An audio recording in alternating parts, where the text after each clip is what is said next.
Hello students. Now we have one more solved example 3.5 of NCERT. Let's do it. This numerical based on the two concepts. One, the combination of resistance in series and parallel, and the concept of the relation between EMF, internal resistance, and terminal potential of the cell. तो ये दो concept जिस बच्चे को आते हैं तो वो इस न्यूमेरिकल को बहुत ही इजीली सॉल्व कर सकता है। Let's see. Okay, so what we have, a network of resistor is connected. Network of resistor, देखिए हमारे पास कुछ रेजिस्टर्स हैं, 4 ohm, they are in parallel, 12 ohm, they are in parallel, और इन दोनों का जो रिजल्टेंट है और इन दोनों का जो रिजल्टेंट है वो 1 ohm के साथ क्या है, सीरीज में है। तो ये हमारे पास एक नेटवर्क है रेजिस्टेंस का, connected to a 6 volt battery. और ये पूरा जो सर्किट है, नेटवर्क है, ये किससे अटैच है, 6 volt की बैटरी के साथ क्या है, ये अटैच है। ये बैटरी जिसका EMF कितना है, 6 volt। ओके, तो जो 16 वोल्ट, वो सॉरी माय मिस्टेक, 6 वोल्ट नहीं है, 16 वोल्ट। तो ये इसका EMF है। Okay, with internal resistance 1 ohm। और ये जो बैटरी है इसका जो इंटरनल रेजिस्टेंस है वो कितना है, 1 ohm, as shown in the figure. तो ये हमें गिवन है, ये हमारा एक रेजिस्टेंस का नेटवर्क, और ये पूरा नेटवर्क अटैच है एक बैटरी से जिसका EMF 16 वोल्ट और इंटरनल रेजिस्टेंस 1 ohm। अब हमसे इस न्यूमेरिकल में 3 बातें पूछी गई हैं। Let's see. सबसे पहले पूछा गया है, compute the equivalent resistance of the network. यानी ये जो पूरा नेटवर्क है ये किसके बराबर होगा, यानी हमें टोटल रेजिस्टेंस पूछा गया है। इक्विवेलेंट रेजिस्टेंस यानी टोटल रेजिस्टेंस। तो लेट्स स्टार्ट। सबसे पहले we are going to solve part A. हम सबसे पहले ए पार्ट इसका सॉल्व करने जा रहे हैं। तो let's see.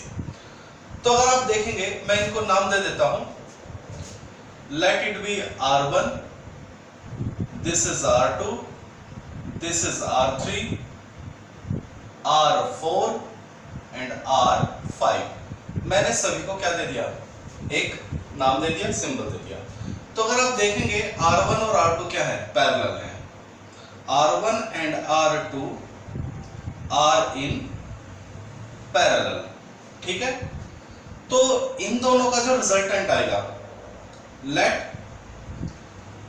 Resultant of R1 and R2 is R dash. मान लीजिए इन दोनों का जो रिजल्टेंट है वो क्या आएगा, R डैश। तो पैरेलल में क्या फॉर्मूला लगता है, R dash is equal to, वैसे तो देखिए if two resistance are in parallel तो जो रिजल्टेंट होता है वो क्या होगा, 1/R1 प्लस 1/R2। ये आपने 10th क्लास में भी इसको सिखा देते हैं। ओके, अब इसका जो शॉर्टकट फॉर्मूला है, ठीक है, वो क्या होता है, शॉर्टकट फॉर्मूला इसका होता है R dash is equal to R1 into R2 upon R1 plus R2। जिन बच्चे का मैथ्स अच्छा है वो समझ गए होंगे कि ये फॉर्मूला उसी फॉर्मूले से आया है। ओके, R1 की वैल्यू क्या है, 4 इंटू 4 प्लस 4। तो यहां से R डैश कितना आ जाएगा, दिस विल बिकम 2 ohm, ठीक है। 4 जा 16 और नीचे क्या आ जाएगा, 8। तो हमारा जो R डैश है वो कितना आ चुका है, 2 ohm। Is that clear. चलिए इसके बाद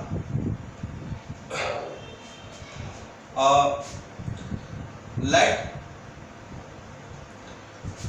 R4 एंड R5 देख लीजिए, they are also in parallel.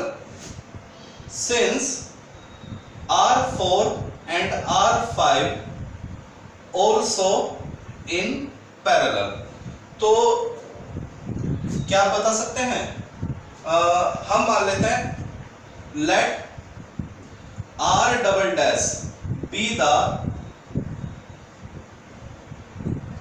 Resultant of R4 and R5। मान लीजिए इन दोनों का जो रिजल्टेंट आएगा वो क्या मान लिया मैंने? R double dash. तो R डबल डैश क्या हो जाएगा? R4 R5 upon R4 plus R5। तो ये हो जाएगा 12 इंटू 6 अपॉन 12 प्लस 6। देख लीजिए वैल्यू पुट कर दी। तो 12 into 6 upon this is 18 thrice 4 ओम। ठीक है, तो इन दोनों का जो रिजल्टेंट है वो कितना आ जाएगा? 4 ओम आ जाएगा। Is that clear? तो इसका कहने का मतलब क्या है जरा समझिए। इसका मतलब ये है R1 R2, R1 की वैल्यू क्या थी? 4 ओम, R2 की value 4 ohm, both are in parallel. लेकिन जब मैंने इन दोनों का रिजल्टेंट निकाला तो वो कितना आया?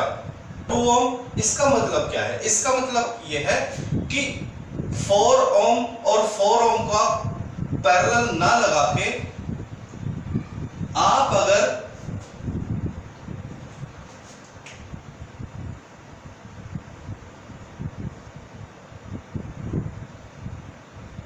2 ओम का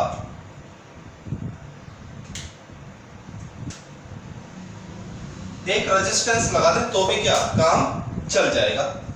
ओके, हम 4 ओम के दो अलग अलग रेजिस्टेंस ना लगा के, ठीक है,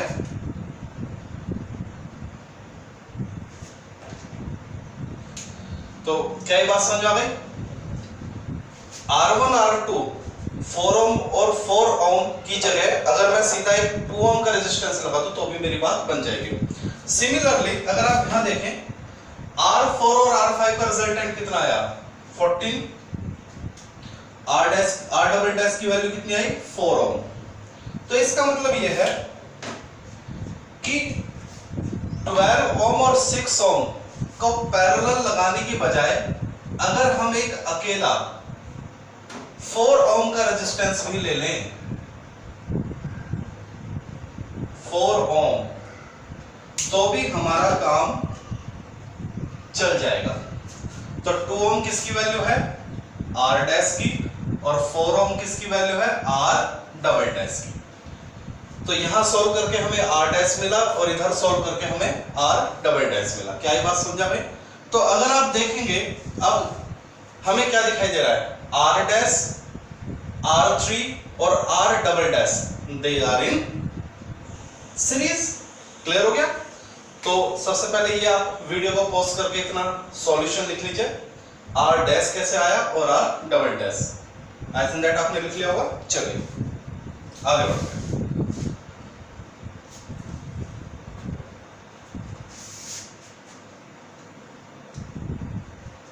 ओके, तो हमें पता चला R dash comma R3 and R double dash are in series. ठीक है, ये क्या है? सीरीज में है। चलिए, तो टोटल रेजिस्टेंस क्या आएगा जो हमसे पूछा गया है?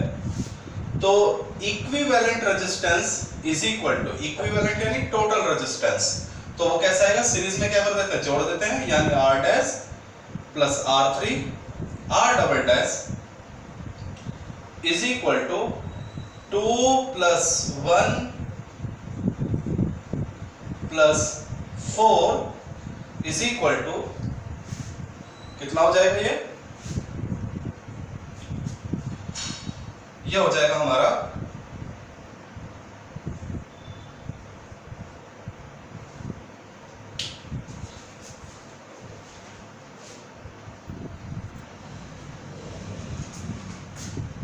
तो ये हमारा हो जाएगा 7 ओम।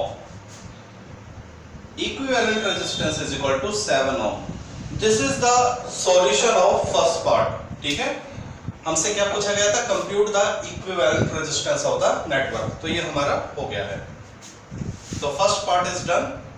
हमने टोटल रेजिस्टेंस निकाल लिया है नेटवर्क का 7 ओम। ओके, चलिए now move forward, come to the second part. Second part में हमसे क्या पूछा गया है, हमसे कहा गया है obtain the current in each resistor. ठीक है, सभी रजिस्टर में क्या करंट फाइंड आउट कीजिए, what is the total current in each resistor. तो सबसे पहले तो इस बैटरी से कितना करंट चलेगा वो हम फाइंड आउट करेंगे, how much current will draw from this battery, that we are going to find out. चलिए, तो सबसे पहले हम ये देखेंगे कि इस बैटरी से करंट कितना निकलेगा। तो वी हैव, हमारे पास एक फॉर्मूला है, we have V is equal to IR। ठीक है, सीधा बेसिक फॉर्मूला है, V is equal to IR, total voltage, total current, total resistance. तो वोल्टेज कितना है हमारा 16 वोल्ट, करंट हमें फाइंड आउट करना है। चलिए, और रेजिस्टेंस क्या है, यहां पर दो रेजिस्टेंस है, मैं आपको बता दूं, एक है इक्विवेलेंट रेजिस्टेंस और एक क्या है इंटरनल रेजिस्टेंस। ठीक है, अगर आपको देखें, चलिए और अच्छी तरह से बता दें, जब आपको सेल पढ़ाया गया था, याद आ रहा है आपको, तो चलिए बताइए सेल का जो करंट का फॉर्मूला होता है वो क्या होता है, वो होता है I is equal to E over R plus R। याद आ गया? ठीक है, this is the formula of current draw from the cell. तो देखिए करंट हमें निकालना है, I is equal to EMF कितना है 16 R टोटल एक्सटर्नल रेजिस्टेंस, तो वो हमारा कितना आया था 7 ओम, इंटरनल रेजिस्टेंस 1, तो 16 over 8 is equal to 2 ampere. तो बच्चों बैटरी से जो टोटल करंट निकलेगा वो है 2 एम्पियर।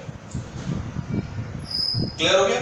लेकिन हमसे ये नहीं पूछा है कि what is the total current draw out from the battery, हमसे तो पूछा गया था कि अलग अलग रेजिस्टेंस में कितना करंट मूव करेगा। तो लेट डू इट, देख लेते हैं जरा इस बात को। तो थोड़ा सा जरा पहले वाले सर्किट दोबारा बना लेते हैं। ठीक है, देख लीजिए क्या कंडीशन थी।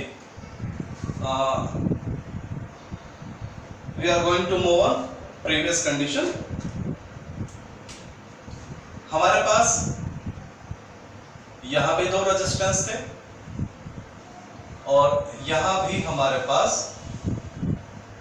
दो रेजिस्टेंस थे।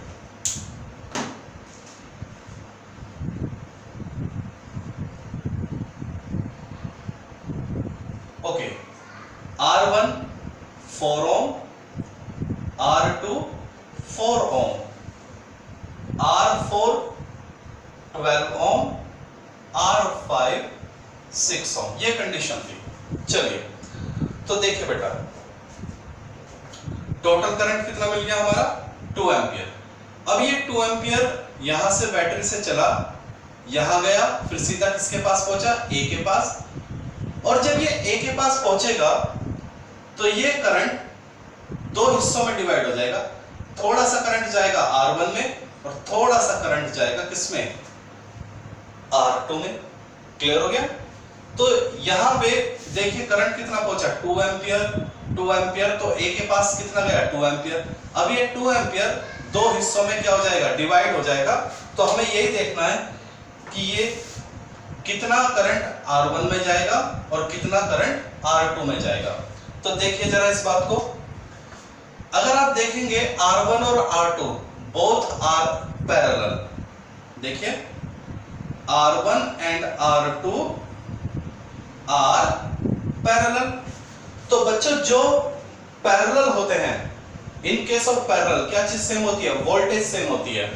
तो यानी वोल्टेज ऑफ V1, देखिए voltage of 1 is equal to voltage of 2, यानी R1 की वोल्टेज और R2 की वोल्टेज क्या होगी, सेम।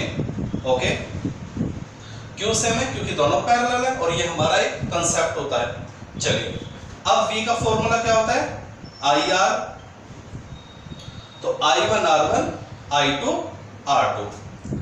I1, ठीक है, ये जो करंट I था, यहां तक ये करंट क्या I, और कितने हिस्से में टूट गया, मान लीजिए R1 में गया I1 और R2 में कितना गया I2। R1 की वैल्यू 4, R2 की वैल्यू 4, तो यहां से I1 किसके बराबर हो गया, I2 के। तो इसका मतलब जितना करंट इसमें गया उतना ही करंट इसमें गया, ठीक है। तो इसका मतलब यह हुआ कि I1 और I2 बराबर हैं और कितने होंगे, टोटल करंट कितना था 2 एंपियर, तो यानी 1 एंपियर। तो R1 में करंट कितना पहुंचा 1 एंपियर, R2 में करंट कितना पहुंचा, current in R1 is equal to 1 ampere और current in R2 is equal to 1 ampere, ठीक है। R1 में कितना गया I1, R2 में कितना गया I2, I1 is equal to I2, तो यानी 2 एंपियर दो हिस्सों में बढ़ गया, तो 2 एंपियर को इक्वल हिस्सों में कीजिए 1 और 1, ठीक है। तो R1 में 1 एंपियर और R2 में 1 एंपियर। यहां तक बात समझा भाई, ओके आगे बढ़ते हैं। अब ये जो I1 है R1 से होता हुआ B के पास पहुंचेगा और I2 भी R2 में होता हुआ किसके पास पहुंचेगा, B के पास, और I1 और I2 मिलके यहाँ पे क्या हो जाएंगे, कलेक्ट हो जाएंगे और दोबारा क्या बनाएंगे I, और वो पूरा I किस में से मूव करेगा R3 में से। तो यानी current in R3 is equal to 2 ampere. I1 I2 B के पास आके जुड़ जाएंगे, I1 जाएगा और I कितना है 2 एंपियर, तो 1 ओम में से कितना 2 एंपियर ही फ्लो होगा। तो R1 R2 R3 सॉल्व हो गया। चलिए आगे बढ़ते हैं, R4 और R5 में कितना करंट पहुंचेगा, लेट स्टार्ट। तो देखिए वही दोबारा से, since R4 and R5 in parallel, तो यानी voltage of 4 is equal to voltage of 5, यानी R4 में, ठीक है, मान लीजिए ये 2 एंपियर यहां पहुंचा करंट, ये 2 एंपियर R3 में से क्रॉस होते हुए फिर दो हिस्सों में बढ़ गया। मान लीजिए यहां गया R4 में जो करंट गया उसको I4 बोल देता हूं और R5 में जो करंट गया उसको I5 बोल देता हूं।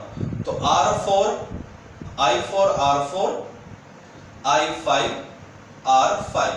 चलिए तो I4 R4 की वैल्यू कितनी है 12, I5 R इसकी वैल्यू कितनी है 6, यानी twice of I4 is equal to I5।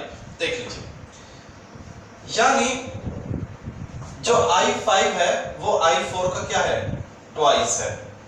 तो कैसे करें, मेरे ख्याल से ये आपने लिख लिया होगा, दिस यू हैव रिटन। चलिए तो हमारे पास क्या है I4 plus I5 is equal to I, ये तो हमारे पास रिलेशन है क्योंकि ये जो करंट I था ये दो हिस्सों में क्या हो गया ब्रेकअप हो गया। चलिए तो मैं क्या करता हूं, I4 I5 की जगह क्या रख देता हूं 2I4, तो यहां से हो जाएगा 2I4 is equal to I, यानी I4 is equal to I by 3। Is that clear. चलिए तो I4 की वैल्यू कितनी हो गई I by 3 और I कितना है 2, तो यानी I4 की वैल्यू हो गई 2 by 3।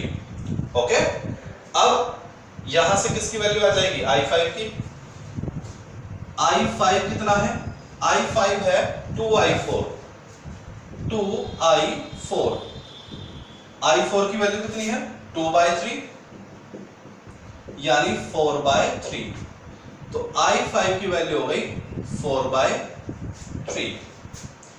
तो वी हैव डन, यानी करंट इन R4 में कितना करंट है I4 और I4 की वैल्यू कितनी है 2 by 3 ampere. Current in R5 R5 में कितना करंट माना आपने I5 और वो कितना है 4/3 एम्पियर। तो this is the way you can calculate the current in each resistance. Concept clear करने के लिए एक ही न्यूमेरिकल काफी होता है। अगर आप 10-20 न्यूमेरिकल करें, 50 न्यूमेरिकल करें और आपको कंसेप्ट क्लियर नहीं है तो नो यूज। लेकिन आप एक न्यूमेरिकल करें और वही न्यूमेरिकल क्लियर करने का, न्यूमेरिकल करने का मतलब होता है कंसेप्ट क्लियर करना कि भाई, क्योंकि हर न्यूमेरिकल आपको कुछ समझाना चाहता है, आपके बेस क्लियर करना चाहता है। तो न्यूमेरिकल को कभी ये ना समझे कि भाई 2 2 जा 4 करना है, नहीं। न्यूमेरिकल को हमेशा समझे कि ये न्यूमेरिकल हमें सिखाना क्या चाहता है, बस वही चीज आपको पढ़नी है। हर न्यूमेरिकल के अंदर एक कंसेप्ट छुपा होता है। चलिए, तो यहां हमने क्या सीखा कि पहला टोटल रेजिस्टेंस, फिर दूसरा हर रेजिस्टेंस में कितना करंट होगा। Now come to the last concept. इसमें हमसे वोल्टेज ड्रॉप पूछ रहा है, ठीक है। वोल्टेज ड्रॉप VAB यानी A और B के बीच का वोल्टेज, VBC यानी B और C के बीच का वोल्टेज, VCD यानी C और D के बीच का वोल्टेज। तो इसको रफ कर देते हैं, ये आपने कर लिया होगा। वीडियो को पॉज करके नोट करते रहे। और मैं बच्चों को यही एडवाइस देता हूं कि जब भी आप कोई वीडियो देखें तो केवल देखने से काम ना चलाएं, अपना पेन और पेपर लें और जैसे आप देखते जाएं वैसे उसको करते जाएं, तो then you will get the right thing. Okay, केवल देखने से तो बोर हो जाते हैं भाई, आगे थक जाते हैं। लेकिन जब आप वीडियो देखें, जो सामने हो रहा है उसको आप करते जाएं, तो then you will get the right concept. Okay, चलिए, वहीं से बात बनती है, ना तो आप बोर होते हैं, ठीक है ना। अपने आप को इन्वॉल्व करना होता है, अपने आप को क्या करना होता है, इन्वॉल्व, ठीक है। चलिए, तो अब हमारा लास्ट कंसेप्ट, तो इसको जरा एक बार फिर कर लेते हैं सही से, ढंग से। ओके, तो A और D के बीच में था क्या, मैं आपको बता दूं। A और D के बीच में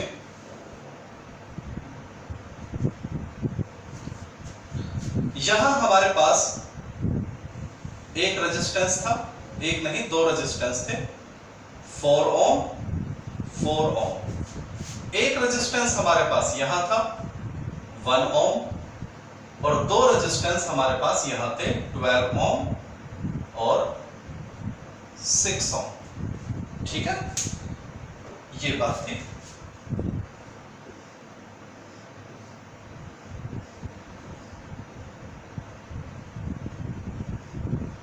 ये कहानी थी। ओके, फिर हमने क्या किया, हमने ये कहा कि भाई यहां पे टर्मिनल था,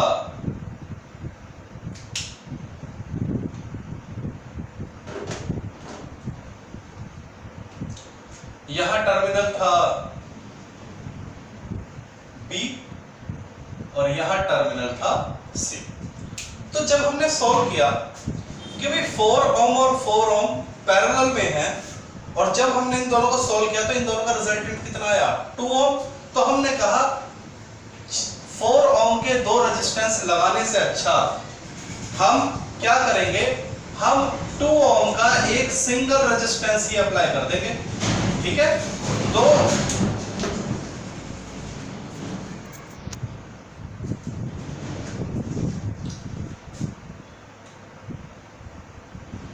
2 ओम का एक सिंगल रेजिस्टेंस हम B और C के बीच में क्या कर देते हैं, अप्लाई कर देते हैं। ऐसे ही जब हमने इन दोनों को सॉल्व किया 12 और 6 को, तो हमें पता चला इन दोनों का रिजल्टेंट कितना आया था, 4। तो 12 और 6 के 2 रेजिस्टेंस लगाने से अच्छा है हम क्या करें, हम 4 ओम का एक सिंगल रेजिस्टेंस लगा देते हैं। तो देख लीजिए, हमारे पास टोटल कितने रेजिस्टेंस हैं, 4 ओम को सॉल्व करके कितना है, 2 ओम, 12 ओम और 6 ओम को सॉल्व करके क्या है, 4 ओम, ठीक है। इसको क्या सॉल्व करना है, तो अकेला ही है, इसको तो सॉल्व करने की जरूरत है नहीं। चलिए, तो अब एग्जामिनर ने हमसे पूछा क्या है, लेट्स सी। उसने बोला है 3 चीज निकालनी है, VAB, समझ बेटा, C part very easy. V, अब आप मुझे बताइए वोल्टेज का फॉर्मूला क्या होता है। हमारे पास वोल्टेज का फॉर्मूला होता है IR। समझिए वोल्टेज का फॉर्मूला क्या होता है, ओम्स लॉ सीधा V equal to IR। Okay बेटा, चलिए V इक्वल टू IR। अब आपको वोल्टेज किसके बीच निकालनी है, A और B के बीच। तो A और B के बीच का करंट ले लो और A और B के बीच का ही क्या ले लो, रेजिस्टेंस ले लो। चलिए तो जरा A और B के बीच का करंट देखते हैं। तो बैटरी से करंट चला 2 एम्पियर, यहां पहुंचा 2 एम्पियर, यहां भी क्या जाएगा 2 एम्पियर। तो बताइए 2 ओम में से कितना पास आउट हो रहा है, 2 एम्पियर। हाँ, अगर आप 4 ओम और 4 ओम के दो रेजिस्टेंस ले लिए होते तो फिर ये बाई पार्ट हो जाता, लेकिन आपने तो 4 ओम और 4 ओम की जगह क्या ले लिया, उनका रिजल्टेंट ले लिया 2 ओम। तब तो ये सिंगल रेजिस्टेंस है, तो ये 2 एम्पियर सीधा निकल जाएगा। तो A और B के बीच में कितना करंट है, 2 एम्पियर। A और B के बीच में कितना रेजिस्टेंस दिखाई दे रहा है, 2, तो यानी 4। तो ये आपका VAB आ गया। VAB is equal to 4 volt. चलिए बेटा